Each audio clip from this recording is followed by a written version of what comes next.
எல்லாவற்றிலும் அனுதினமும் ஜெயம் கொடுக்கும் ஆண்டவரும் இரட்சகரும் மீட்பருமான இயேசு கிறிஸ்துவின் அற்புத நாமத்தில் அன்பானவர்களே, உங்களை வாழ்த்துகிறேன். 1 சாமுவேல் 17ஆம் அதிகாரத்தில் 45வது வசனத்தை வாசித்து பாருங்கள்.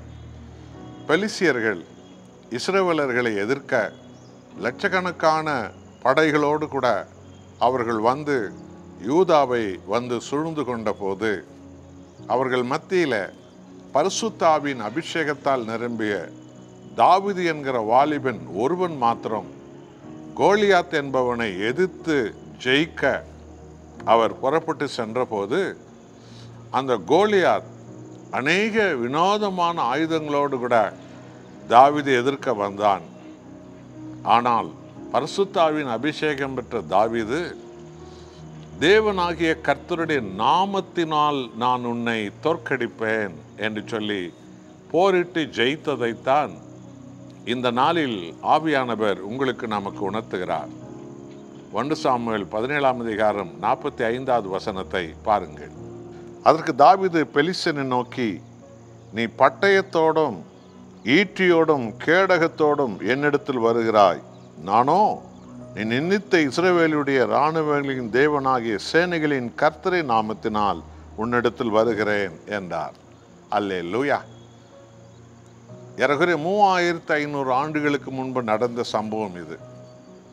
அன்று முதல் இன்றைய வரைக்கும் இஸ்ராயேலை அது சூழ்ந்திருக்கிற அத்தனை சத்துருக்களும் எதிர்த்து கொண்டுதான் இருக்கிறார்கள்.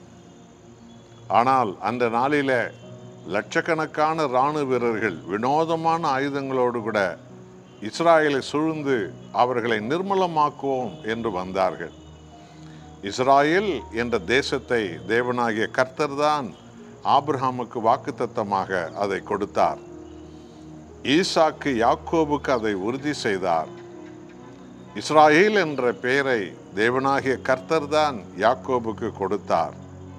நான் இஸ்ரவேலின் தேவன் என்று கர்த்தாதி கர்த்தர் என்றைக்கும் தன் மகிமை விளங்கும்படி அவர் சொன்னார். ஆனால் சாத்தானுடைய ஆட்கள் அன்று முதல் இன்றைய வரைக்கும் இஸ்ரவேலை அழிப்போம் என்றுதான் எழும்புகிறார்கள். ஆனால் அன்றிலிருந்து இன்று வரைக்கும் இஸ்ரவேலை எந்த எதிரிகளும் ஜெயித்ததே கிடையாது. எத்தனை வினோதமான ஆயுதங்களோடு வந்தாலும் அவர்கள் தோற்று போவார்கள்.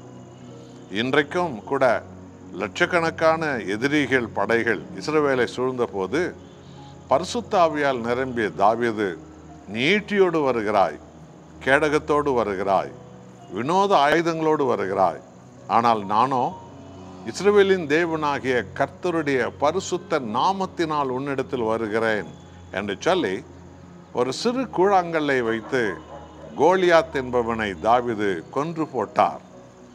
என் அன்பான தேவனுடைய ஜனங்களே, இதுதான் தேவனுடைய பலம் என்பது. இன்றைக்கும் இஸ்ராயேல் தேசத்தை சூழ்ந்திலும் இருக்கிற அநேக தீவிரவாத இயக்கங்கள் இஸ்ராயலை அழிப்போம் என்றுதான் கங்கணம் கட்டி கொண்டு வினோதமான ஆயுதங்களோடு அவர்களை தாக்க வருகிறார்கள். ஆனால் இஸ்ரவேலர்களோ அந்த ஆபிரகாமின் தேவனை, ஈசாக்கின் தேவனை, யாக்கோபின் தேவன் ஒருவரையே நம்பி அந்த தேவ ஞானத்தால், தேவ பலத்தால், தேவனுடைய அந்த அபிஷேகத்தால் இன்றைக்கும் எதிரிகளை அவர்கள் ஜெயிக்கிறார்கள். கிறிஸ்து இயேசு வரும் மட்டும் அந்த இஸ்ராயேல் தேசத்தின் அடையாளங்கள் உலகத்திற்கு ஒரு அடையாளமாக அது இருக்கும். ஆமென் அன்பானவர்களே, அதைத்தான் இந்த நாளிலே கூட நடக்கிற சம்பவங்கள் எல்லாம் நமக்கு காட்டி கொண்டிருக்கிறது. ஜெயம் கொடுக்கும் தேவனுக்கு நாம் என்றைக்கும் கோடி கோடி நன்றி சொல்ல நாம் அழைக்கப்பட்டிருக்கிறோம்.